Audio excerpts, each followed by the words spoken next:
How to stop PS5 from turning off.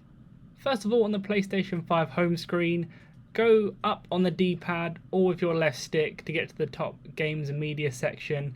Then scroll to the right hand side where it says settings. Then go ahead and click on X on that settings cog there.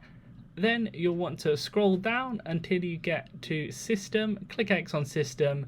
There you'll want to scroll down until it says the section here where it says power saving.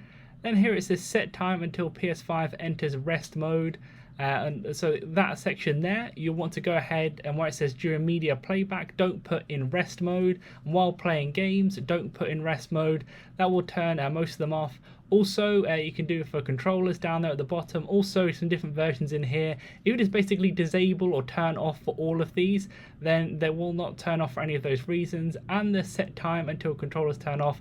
Click don't turn off and then it basically won't turn off. And also, well, make sure your TV itself doesn't turn off. That's within your personal TV settings. That'll be different depending on your device. That might be the reason why it turns off. If all those things are turned off, then it will never turn off for your PlayStation 5. So leave a like on the video if it helped and subscribe for more helpful videos.